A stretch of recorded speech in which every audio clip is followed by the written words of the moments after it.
1970 உழைப்பாளர் தினத்தை கொண்டாடுகிற உரிமை எங்களுக்கு இருக்கு பேசுகிற மரியாதைக்குரிய ஐயா ஸ்டாலின் அவர்களே 1970 தம்பி சே கூட சொன்னாரு.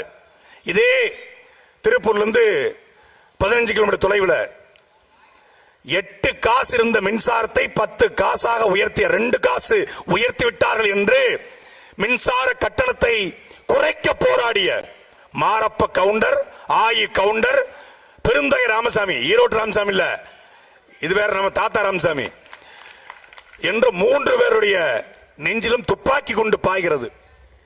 மறுநாள் காலையிலே பத்திரிகையாளர் சந்திப்பு. தமிழ்நாட்டுடைய அன்றைய முதலமைச்சர் ஐயா ஸ்டாலினுடைய தந்தை, ஐயா உதயநிதியுடைய அப்பா தாத்தா, இன்பநிதியுடைய கொள்ளு தாத்தா, அப்புறம் நாளைக்கு துன்ப நிதி, துயர் நிதி, துக்க நிதி, பல நிதி வரக்கூடிய அவருடைய தலைவர் ஐயா கலைஞர் கருணாநிதி பேசுறாரு. இப்படி விவசாயிகள் மாரப்ப கவுண்டர், ஆயி கவுண்டர், ராமசாமி உள்ளிட்ட இவருடைய நெஞ்சிலே துப்பாக்கி பாய்ந்திருக்கிறது. இதுதான் விவசாயிகளுக்கான ஆட்சியா, இதுதான் தொழிலாளருக்கான ஆட்சியா என்று பத்திரிகையாளர் கேட்கிறாங்க. அதுக்கு என்ன சொல்ல தெரியுமில்ல? யாரு?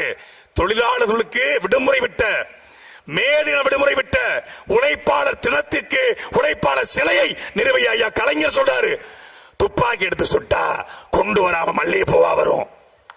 ஏண்டா வெக்கங்கட்ட நாய்களா, உங்களுக்கு உழைப்பாளர் கொண்டாடுகிற தகுதி இருக்காடா? தகுதி இருக்கா? அப்படியே கட் பண்ணுங்க. 1999 திருநெல்வேலி மாவட்ட ஆட்சி அலுவலகம் இந்த பக்கம் இருக்கு, ஆத்துக்கு அந்த பக்கம் இருக்கு. ஜங்ஷன்ல இருந்து பேரணி வருது, திருநெல்வேலிக்காரங்களுக்கு தெரிஞ்சிருக்கும். ஜங்ஷன்ல இருந்து பேரணி என்ன கேட்டு 70 ரூபாய் கூலி உயர்வை, கூலியை 100 ரூபாயை உயர்த்த வேண்டி போராடுவது யாரு? 1924 இருந்து மாஞ்சோலையிலே வேலை பார்க்கக்கூடிய மாஞ்சோலை தேயிலத்தட்ட தொழிலாளர்கள்.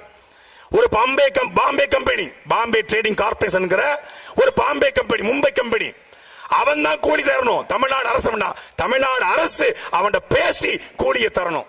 70 ரூபாயை 100 ரூபாயை உயர்த்துங்கள் என்று தேவேந்திர சொந்தங்கள், அருந்ததியர், மறவர், பறையர், இஸ்லாமியர் உள்ளிட்ட சொந்தங்கள் போராடுறான். மரியாதைக்குரிய புதிய தமிழகத்தினுடைய கட்சியின் தலைவர் ஐயா டாக்டர் கிருஷ்ணசாமி, இன்றைய சபாநாயகர் சொல்லின் செல்வர் ஐயா அப்பாவு தலைமையில போராட்டம். இஸ்லாமிய இயக்கங்கள் எல்லாம் இருக்கான், போராட்டம் போயிட்டு இருக்கு. அங்கிருந்து உத்தரவு, திருநெல்வேலி மாவட்ட கண்காணிப்பாளருக்கு உத்தரவு, சுட்டு தள்ளு. சுடும் போது ஒவ்வொருத்தரும் என்ன சொல்லி சுட்டான்? பல்லப்பைய உனக்கு, போராட்டம் எதற்கு என்று சுட்டான். சொன்னது யாரு? இன்றைய சபாநாயகர் ஐயா அப்பாவு. யூடியூப்ல இருக்கு, பார்த்து பார்த்து 19 பேரை. அது ஒரு பெண் ஆத்துக்குள்ள விழுந்துடுறா, தத்தளிச்சு திருப்பி வந்துடுறா. வந்தவள் தன்னுடைய 3 வயது குழந்தைய அணைச்சி எப்படியாவது ஆத்துக்குள்ள வெளியே வரும் துவைத்தவளது குழந்தைய புடுங்கி ஆத்துக்குள்ள வீசி அவன் நெஞ்சில மிதிச்சு ஆத்துக்குள்ள தள்ளி ஆத்துக்குள்ள 10 சட்டமே 19 பேரு. அந்த 19 பேருடைய சாவையும் தொழிலாளருடைய சாவையும் சகித்துக் கொண்டிருந்த கருணாநிதியின் வாரிசுக்கு தொழிலாளர் தினம் கொண்டாட என்ன மயிரா தகுதி இருக்கு? என்ன தகுதி இருக்கு? வெக்கம் இல்லாம எங்க அத்தா ஒருத்தர் இருக்காரு ஊர்ல, 35 வருஷம் கம்யூனிஸ்ட் கட்சியில் இருந்தவர். அவரு ஊர்ல ஒரு கொடி ஏத்துறாரு. எந்த கொடிய?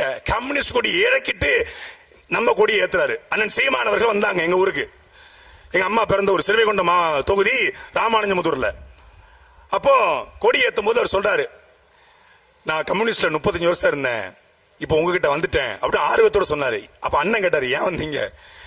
அன்னைக்கு கார்பரேட்டா இருந்தாங்க, இன்னைக்கு கார்பரேட்டா மாறிட்டாங்க, அதனால வந்துட்டேன்னாரு. இந்த வார்த்தை அண்ணன் சீமான் மண்டைக்குள்ள ஏத்திட்டாரு. ஏய் நல்லா இருக்கடா இந்த வாசகம், அன்னைக்கு கார்பரேட் இன்னைக்கு கார்பரேட். அக்கா கார்த்திகா சொன்னாங்க, எந்தெந்த நிறுவனத்திலும் இந்த கம்யூனிஸ்ட் கட்சிகள் பணம் வாங்கியிருக்கிறது என்று.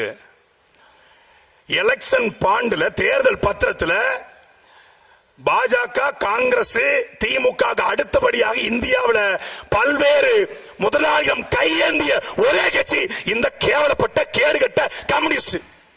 இவனுக்கு தொழிலாளர்கள் பத்தி என்ன அக்கறை இருக்கு?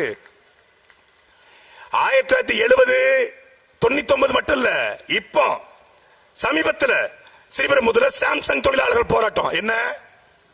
அதே போல சங்கம் வைப்பதற்காக சாம்சங் தொழிலாளர்கள் ஒரு அணியாக மாறி சங்கம் அமைக்கின்ற சொல்றான். அந்த திமுக என்ன பண்ணுது? அந்த முதலாளி கிட்ட பேசி அவனுக்கு ஆதரவா இருக்கக்கூடிய அந்த முதலாளி வர்க்கத்துக்கு ஆதரவா இருக்கக்கூடிய ஒரு 10 பேரை உருவாக்கி அவன் ஒரு சங்கத்தை உருவாக்கி ஒரு பெரிய பெட்டி கடைக்கு பக்கத்துல இன்னொரு சின்ன கடையை போட்ட மாதிரி இவன் ஒரு கடையை விரிச்சிட்டான். இன்னைக்கு சாம்சங் தொழிலாளர் சங்கம் உருவாக்கப்பட்டிருக்கிறது என்றால் அதுக்கு ஒரே ஒரு காரணம் நாம் தமிழர் கட்சியுடைய தொழிற்சங்கமும் செந்தவரன் சீமானும் மட்டும்தான். களத்துல இறங்கி நின்றது நாம் தமிழர் கட்சி. எல்லாரும் சொன்னாங்க அந்த தொழிலாளர் பின்னல் அடை தொழிலாளர்கள் பாதிக்கப்பட்டிருக்காங்க, நெசவு தொழிலாளர்கள் பாதிக்கப்பட்டிருக்காங்கன்னு. தமிழ்நாட்டில் பாதிக்கப்படாத ஒரு தொழிலாளர் காட்டுங்க. 8 மணி நேரம் வேலைக்கு தான் இந்த போராட்டம். 1886 8 மணி நேரம் வேலைக்கு தான் போராட்டம். 8 மணி நேரம் வேலை, 8 மணி நேர சொந்த வாழ்க்கை, 8 மணி நேரம் ஓய்வு என்பது தொழிலாளருடைய கோரிக்கை. அது நிறைவேற்றப்பட்டு 120 வருஷம் ஆச்சு. ஆனால் இன்றைக்கும் 8 மணி நேரம் வேலை சாத்தியம் இருக்கிறதா? வண்டி ஓட்டுநர், அரசு பேருந்து ஓட்டுநர் 8 மணி நேரம் ஓட்டிடுவாரா? மருத்துவர் 8 மணி நேரம் வேலை பார்க்கிறாரா? செவிலியர் 8 மணி நேரம் வேலை பார்க்கறாங்களா? யார் 8 மணி நேரம் வேலை பார்க்கறா? 8 மணி நேரம் வேலை பார்க்கிற ஒரே ஆளு திமுக ஊபி மட்டும்தான். 8 மணி நேரம் ட்வீட் போடுறான் உட்காந்து. அவன் ஒருத்தன் தான் 8 மணி நேரம் வேலை பார்க்கறான். வேற எவனும் 8 மணி நேரம் வேலை பார்க்கறது இல்ல. கொத்தடிமை முறை ஒழிக்கப்படல. இன்னைக்கும் அங்கங்க சொல்றான் கொத்தடிமை முறைகள் மீட்டெடு கொண்டு வந்திருக்கோம். ஆனா 1920 இந்தியாவில் கொத்தடிமை முறை ஒழிக்கப்பட்டுச்சு. ஆனா அவன் தான் சொல்றான்ல தம்பி, எனக்கு முன்னாடி தம்பி சொன்னாரு, நாங்க கருணாநிதி குடும்பம் எங்களுக்கு எதுவுமே சரிப்பட்டு வராது. எங்களுக்கு அந்த குடும்பம் தான் சரிப்பட்டு வரும். எங்களை நீங்க அடிமைன்னு சொல்லுங்க, கொத்தடிமைன்னு சொல்லுங்க. அது இவ்வளவு பெரிய மீசையை வச்சுட்டு சொல்றாங்க. செருப்பு இருக்கு பாருங்க, பேட்டா செருப்பு மாதிரி மீசையை வச்சுக்கிட்டு எங்களை கொத்தடிமைன்னு சொல்லுங்க. எங்க ஐயா உதயநிதியை நாங்க அமைச்சராக்கிட்டோம், எங்க இன்ப நிதியை மட்டும் நாங்க எப்படியாவது அமைச்சராக்கிட்டோம்னா அந்த கட்ட வேகம். அப்ப எங்க கையில கட்ட கிடைக்காம போயிருச்சு. அப்போ அடிமையாக வாழ்வதை சுகமாக ஒரு சமூகம் கொண்டாடுது. அடிமை, நான் அடிமை, நான் கருணாநிதி குடும்பத்தின் அடிமை. வெக்கமே இல்லாம உழைப்பாள தினத்தை கொண்டாடுறான். யார் இங்க நிம்மதியா இருக்கா? திருப்பூர் என்றால் ஒரு காலத்துல திருநெல்வேலி, தூத்துக்குடி, கன்னியாகுமரி, தென்காசி, மதுரை, தேனி, திண்டுக்கல், ராமநாதபுரம் இந்த பகுதியில 10th முடிச்சா, +2 முடிச்சா, டிப்ளமோ முடிச்சா, ITI முடிச்சா, கல்லூரியில பாஸ் ஆனாலும் பாஸ் ஆகாட்டாலும் எம்ப்ளாய்மெண்ட்ல 15 வச்சு வேலை கிடைச்சாலும் கிடைக்காவிட்டாலும் திருப்பூருக்கு போனால் பிழைத்துக் கொள்ளலாம் என்று ஓடோடி வந்த ஒவ்வொருத்தரும் வந்தான். திருப்பூர் வாழ்க்கைக்கான மாற்றமா இருந்தது, திருப்பூரா இருந்தது. இன்னைக்கு திருப்பூர்ல வாழ்றவனுக்கே வாழ்க்கை இல்லை. திருப்பூருடைய பூர்வகுடி மக்களுக்கு, திருப்பூருடைய சொந்த ஊரை கொண்டவனுக்கு இன்னைக்கு வாழ்க்கை இல்லை. ஈரோடு பெருந்துறையில மட்டும் 62,000 பேரும் சொல்றாங்க வடநாட்டுக்காரங்க. இங்க ஒரு நாள் ஞாயிற்றுக்கிழமை அண்ணன் சண்முகம் பார்க்க வந்துட்டேன், தெரியாம வந்துட்டேன். நம்ம அலுவலகத்து பக்கத்துல ஒரு தேநீர் கடை, அங்க போய் தேநீரை குடிச்சிட்டு உட்கார்ந்துருக்கோம். ஜோடி ஜோடியா போறான். அப்பதான் சண்முகன் கேட்டேன், என்னென்ன நடக்குது இங்க? எல்லாமே 18, 19, 20 வயசு ஜோடி ஜோடியா போத. இதான் நடக்குது, இதான் நடந்துகிட்டு இருக்கு. காவல்துறை தெரியுமா? நல்லா தெரியும். அப்ப ஏன் பண்ணுது? அந்த கோல்டனான அந்த ராஜு பேரு அவன் இருந்து காசு போயிட்டு இருக்குப்பா. திருப்பூர் எப்பேற்பட்ட ஊரை நாசமாக்கிட்டான், நாசமாக்கிட்டான்.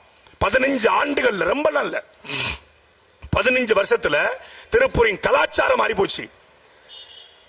முன்னாடி திருப்பூர்ல சுத்தி இந்த பிளாட்ஃபார்ம் கடையில நம்மால் கடை போட்டிருந்தான். இன்னைக்கு போனா உண்மையிலே திருப்பூரா இல்ல மாப்பி ஊப்பி காப்பியா இல்ல அயோத்திகள் எதுவும் பூந்துட்டோமா, சண்டிகர்கள் எதுவும் உள்ள வந்துட்டோமா அப்படின்னு நமக்கு தோணுது. பூரா வந்து செம்பட்ட தலை பான்றாக்கு அப்படி துப்பிக்கிட்டு இருக்கான், முடிச்சுட்டான்.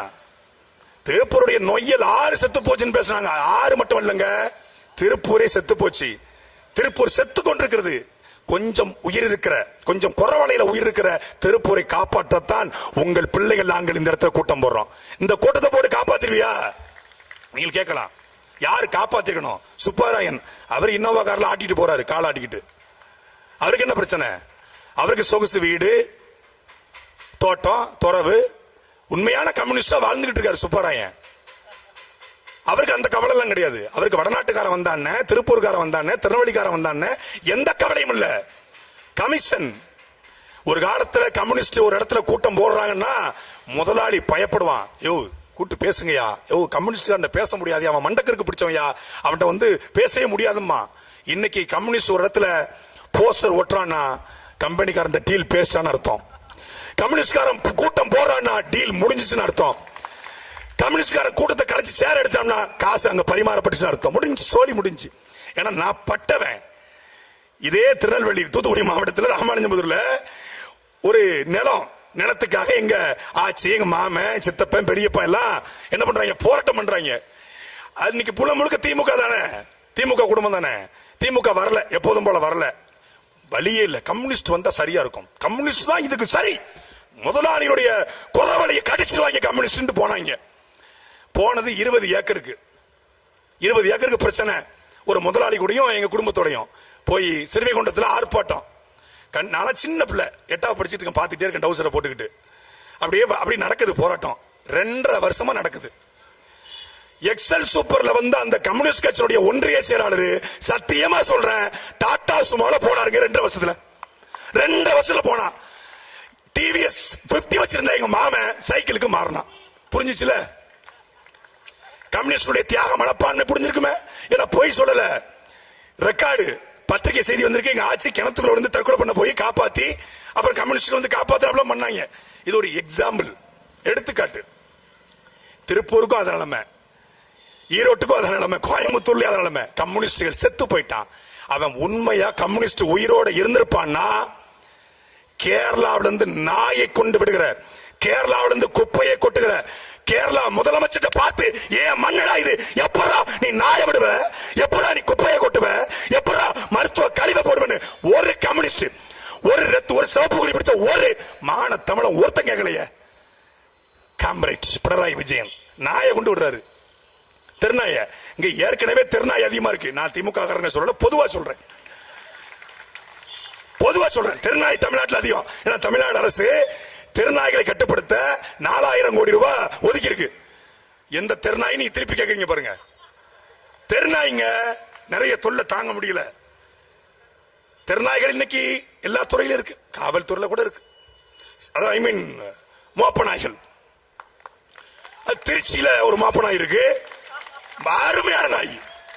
சென்னையில ஒரு மோப்ப நாய் இருக்கு, அருமையான நாய். காவல்துறை நாய் நல்லா மோப்ப முடிக்கும், பயங்கரமா மோப்ப பிடிச்சது, பயங்கரமா பண்ணிக்கிட்டு இருக்கு.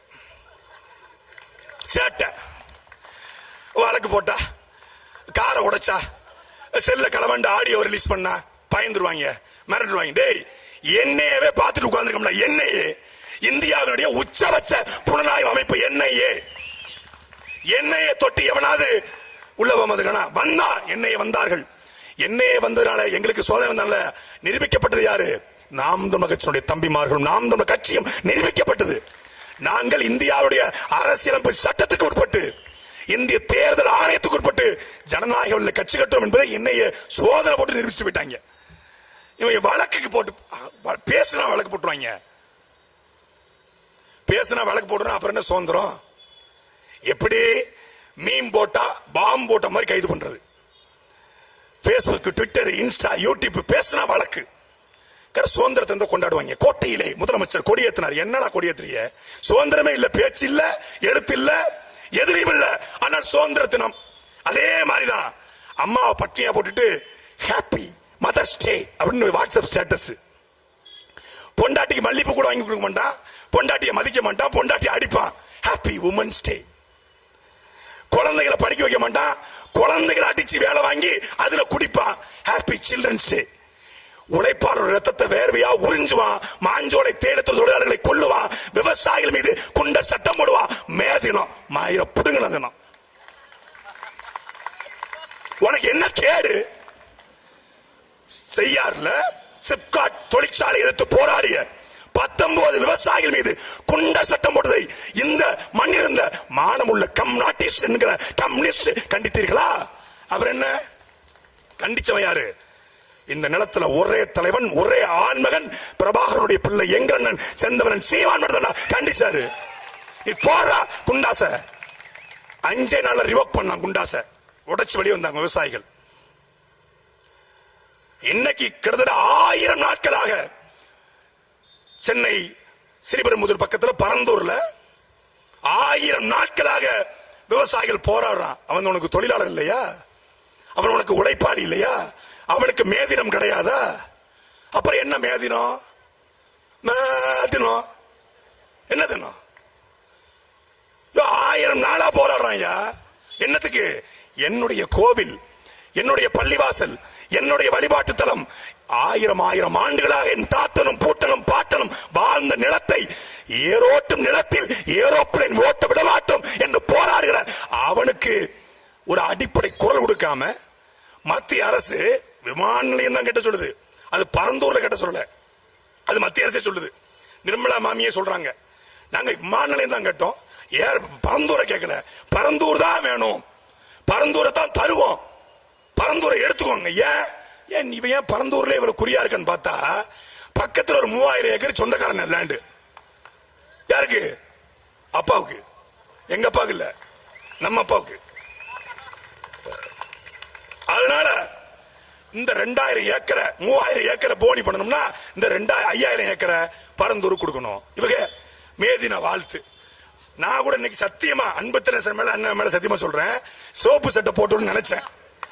சிகப்பு சட்டை எனக்கு ரொம்ப பிடிக்கும், எடுத்து வர வச்சிருந்தேன். உண்மையிலே சூட்கேஸ்ல வச்சிருக்கேன் சிகப்பு சட்டை. வரும்போது ஒரு வீடியோ பார்த்தேன். இதுக்கப்புறம் சிகப்பு சட்டையை நான் செருப்பால் அடி பண்ண போட்டோம் நண்டு மாதிரி ஆயிடுச்சு எனக்கு. என்ன நானே அடிச்சு கொண்டா. ஏன்னா காலையில அப்பா போட்டார்ல, அப்பா போட்டதுக்கு நம்ம போட்டா ரொம்ப தப்பா போயிருங்கிறதுக்காக அப்பா மேல இருக்கிற மரியாதையில சிவப்பு சட்டை வேணாம். ஆனா வடிவேல் சொல்வார்ல, நாய் வேஷம் போட்டா குறைக்கணும், யானை வேஷம் போட்டா பிச்சை எடுக்கணும். யானைக்கு எவ்வளவு பெரிய குவாலிட்டிஸா இருக்கு, பிச்சைக்கார பேட யாருன்னா உனக்கு பிச்சை தான் யாவத்துக்கு வருமாங்கிற மாதிரி விவசாயிகள் போராட்டமா ஒரு பச்சை துண்டை போட்டுருவாங்க. திடீர்னு பார்த்தா நீட் தேர்வு ரத்தா ஒரு கருப்பு சட்டையை போட்டுருவாங்க. மே தினமா சிவப்பு சட்டையை போடுவாங்க. பெண்கள் தினம்னா எப்படி பிங்க்ல போடுவீங்க ஐயா, லிப்ஸ்டிக் பேர் பிங்க்ல. நல்ல வேலைப்பா, பெண்கள் தினம் கொண்டாடுறதுல போல இருக்கு, பிங்க்ல போடுவாங்க சட்டை. சட்டையில இந்த மாரி செல்வராஜ், ரஞ்சித், நம்ம அண்ணன் இருக்காங்கல்ல, நம்ம அண்ணன் வெற்றி மாறன் குறியீடுமாங்க, இயக்குனர் டச்சு குறியீடு. ஒரு தண்ணி சொட்டிக்கிட்டே இருக்கும், அப்படின்னு என்ன அர்த்தம்? அங்க ஒரு கொலை விழ போகுது, ஏன்னா தண்ணி சொட்டுதான், ரத்தம் சொட்ட போதான், அது குறியீடா, இயக்குனர் குறியீடா. அது மாதிரி இவரு மே தினமா சிகப்பு சட்டை போடணும், விவசாயில ஒரு பச்சை துண்டை போடணும். என்ன நடிப்புடா எப்பா! இப்ப புதுசா நடிகர்ல இருக்கிறாங்க. KKSS, இது KKSSR, KN நேரு, ஏவா வேலு, இவங்க எல்லாம் பேசினா நம்ப மாட்டாங்க. பொன்முடி, செந்தில் பாலாஜி சுத்தமா நம்ப மாட்டாங்க. அப்புறம் யாரை வச்சு பேச வைக்கலாம்?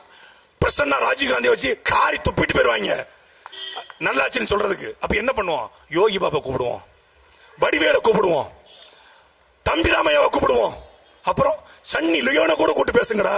சன்னி லியோனை கூப்பிட்டு இறங்கிட்டாங்க. இன்னும் ஒரு வருஷம் பாருங்க, இந்தியா முழுமைக்குடைய எல்லா நடிகரும் வந்து பேசுவாங்க. Stalin G Mere Jaat hey, this ஆட்சி ஹே வெரி குட் போத் ஹே மாங்க. ஐயா ஸ்டாலின் போல வருமா? அவரை மாதிரி உழைக்க முடியுமா? என்னடா உழைக்கிறீங்க? எனக்கு ஒரு புரியவே இல்லை. அண்ணன் கூட சொன்னாங்க, ஸ்டாலின் என்றால் உழைப்பு உழைப்பு உழைப்பு என்று கருணாநிதி சொன்னார். இப்பொழுது அவர் உயிரோடு இருந்திருந்தால் நெஞ்சை நிமிர்த்தி சொல்லி இருப்பார், ஸ்டாலின் என்றால் சாதனை சாதனை சாதனை. எனக்கு மைண்ட் வாய்ஸ், அவர் உயிரோடு இருந்தா நீ முதலமைச்சர் ஆயிருக்க மாட்டேல. அவர் உயிரோடு இருந்தா இவரு சாதனை சாதனை. என்ன சாதனை கேட்டா 5 லட்சம் கோடி 5 லட்சம் கோடி வெளிநாட்டிலிருந்து முதலீடு இந்தியாவுக்குள்ள வந்திருக்கான். நம்ம தெரியாம கேட்போம், திருப்பூர்ல மான தமிழர்கள் வாழ்ற ஊர்ல கேட்போம். இங்கிருந்து மரியாதைக்குரிய ஐயா ஸ்டாலின் அவர்கள் அமெரிக்கா போனாங்க முதலீட்டை இருக்க, அரபு நாடுகளுக்கு போனாங்க, சிங்கப்பூருக்கு போனாங்க, ஐரோப்பிய நாடுகளுக்கு போனாங்க.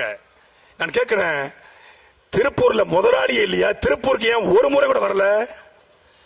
திருப்பூர்ல இல்லாத முதலாளி உங்களுக்கு அரபு நாட்டிலையும் அமெரிக்காவிலையும் சிங்கப்பூர்ல இருக்காங்களா?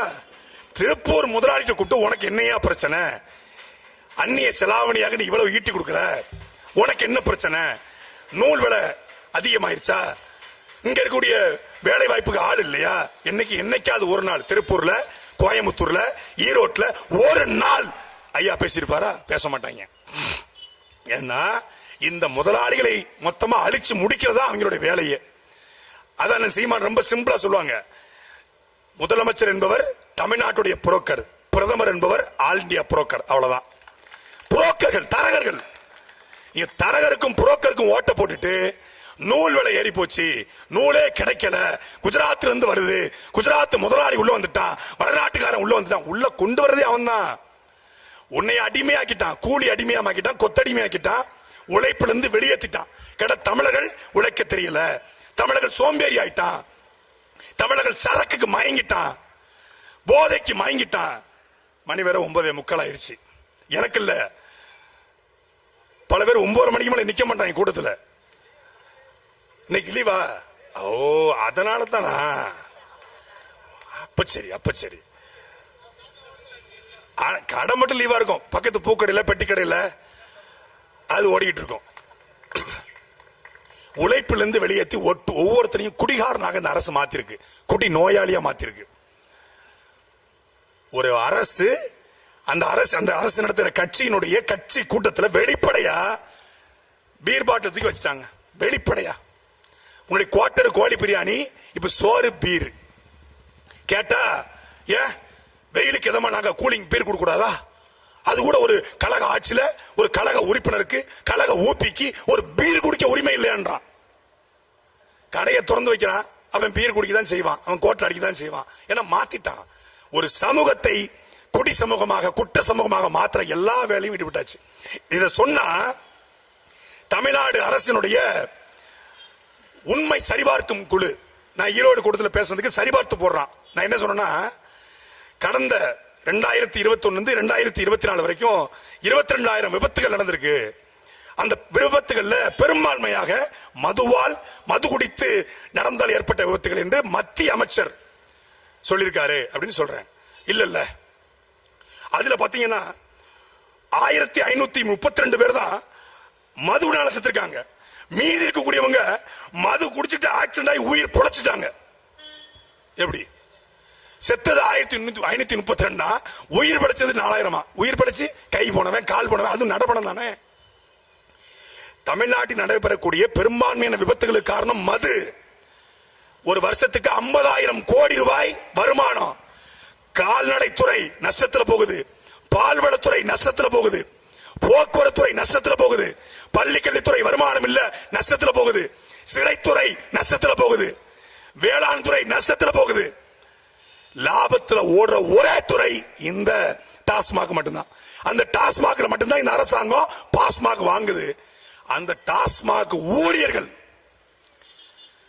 10,000 ரூபாயிலிருந்து சம்பளத்தை உயர்த்தி கேட்டு பல வருஷமா போராடுறான். 2003 இருந்து இன்றைக்கு வரைக்கும் சம்பள உயர்வு இல்ல. காலையில 12 மணிக்கு கடையை துறக்கணும்னா 8 மணிக்கு வீட்டுல இருந்து கிளம்பணும். ஒரு நாளைக்கு 12 மணி நேரம் 14 மணி நேரம் வேலை பார்க்கிறோம். எங்களுக்கு ஜாப் செக்யூரிட்டி இல்ல. அங்க கடையில இருந்து சரக்கு வித்துட்டு வீட்டுக்கு வரும்பொழுது வழிபறி நடக்குது, கத்தி குத்து நடக்குது, கடைக்குள்ள பாட்டில் உடைச்சிட்டு குத்துறான், பீர் பாட்டில் மண்டையில உடைக்கிறான், கூலிங் இல்லைன்னு அடிக்கிறான் என்று கதறான். அந்த டாஸ்மாக் தொழிலாளர்களுக்காகவும் தமிழ்நாட்டில் போராடிய ஒரே கட்சி நாம் தமிழர் கட்சியும், நாம் தமிழர் கட்சியுடைய தொழிற்சங்கம் தான். நீ நம்ம கொடுத்த கோரிக்கையின் அடிப்படையில் அண்ணன் அன்பு தென்னரசு அவர்கள், அண்ணன் சுரேஷ்குமார் அவர்கள் தலைமையில் சென்னையில் போராட்டம் நானும் கலந்து கொண்டேன். கொடுத்த அழுத்தத்தின் அடிப்படையில் இப்போ சொல்லியிருக்காங்க, டாஸ்மாக் தொழிலாளர்களுக்கு சம்பள உயர்வு கொடுப்போம். எப்போன்னு தெரியல, கொடுப்போம் சொல்லியிருக்காங்க. கடையில நின்று வெரிகோஸ் பெயின் வந்துருச்சு. நமக்கு மது ஒழிப்புதான் நம் கொள்கை, பூரண மது விலக்குதான் நம் கொள்கை. ஆனாலும் இன்னைக்கு வேலை பார்க்கிற அவனுக்கான அடிப்படை உரிமையை, அந்த உரிமையை மீட்பது நாம் நமக்கு தொழிற்சங்கத்துடைய முதன்மை பணி. எங்களுக்கு மது விலக்கு கட்டாயம், ஆனா வேலை பார்க்கிறவன் எங்காலா இருக்கிறான். இப்படி எந்த துறையிலும் எந்த தொழிலாளியும் நிம்மதி இல்லாத ஒரு ஆட்சி இந்த திமுக ஆட்சி. அதை வீட்டுக்கு அனுப்பக்கூடிய காலம் விரைவில் வந்து கொண்டிருக்கிறது. ஐயா ஸ்டாலின் சொல்றாங்க, தூத்துக்குடி அதிமுக ஆட்சி ஒரு துப்புக்கட்டு ஆட்சி, அதுக்கு தூத்துக்குடியே சாட்சி, அது ஒரு சனியம் பிடிச்ச ஆட்சி, அதுக்கு சாத்தாங்குளமே சாட்சி அப்படின்னு ஐயா ஸ்டாலின் சட்டசபையில் பேசுறாங்க. அது துப்புக்கட்ட ஆட்சி, அதுக்கு தூத்துக்குடிய சாட்சின்னா இது வெக்கங்கட்ட ஆட்சி, அதுக்கு வேங்கி வயலே சாட்சி. இது ஒரு அநீதியான, அக்கிரமமான, அயோக்கியத்தனமான ஆட்சி, அதுக்கு அண்ணா யூனிவர்சிட்டியே சாட்சி. இந்த கேடுகட்ட, கேவலப்பட்ட, அயோக்கியத்தனமான இந்த ஆட்சியை முடிவுக்கு கொண்டு வர இன்னும் இருக்கிற நாட்கள் வெறும் 360 நாட்கள் மட்டும்தான். இன்னும் 360 நாட்கள்ல இந்த ஆட்சி முடிவுக்கு வரப்போகிறது. ஒட்டுமொத்தமான திமுக அதுல பாதாளத்திலே போக போகிறது. திமுக விழுந்து வந்த கடைசி முதலமைச்சராக முதலமைச்சர் ஸ்டாலின் இருக்க போகிறார். திமுக குடும்பம் எப்படியெல்லாம் பொய் வழக்குகளை போட்டு எங்களை முடக்கினார்களோ, நாங்க பொய் வழக்கு போட மாட்டோம், உண்மை வழக்கே போடுவோம். உண்மை வழக்கு போடுவோம். காலம் மாற போகுது. 8.2 விழுக்காடு வச்சிருக்க நீங்க எல்லாம் ஆட்சி வந்துருவீங்களா? கூட உருக்க இந்த கௌசிக்கு வந்தாங்கிற மாதிரி குறுக்க இந்த கௌசிக்கு விஜய் வந்தா சோடியா மிஸ் ஆகுறீங்களா? ஒரே அடி சுக்கு சுக்கா நொறுங்க போறீங்கிற மாதிரி நாங்க புலிவேட்டைக்கு போயிட்டு இருக்கோம். ஒரு கொசு வந்து இங்க தொடையில கடிக்குது.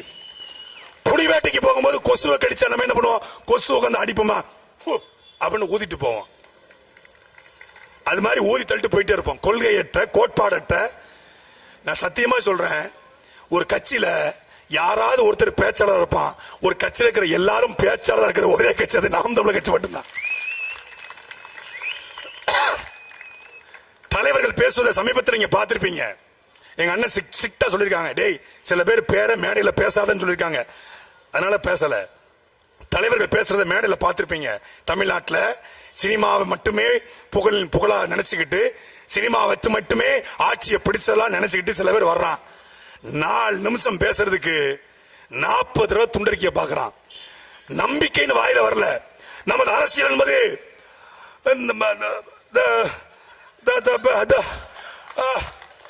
இதுக்கு ஐயா நம்ம நிறைய பேர் எங்க திமுக காரங்க நம்ம சொந்தக்காரங்க இருக்காங்க. என்ன தெரியுமா சொல்லுவாங்க?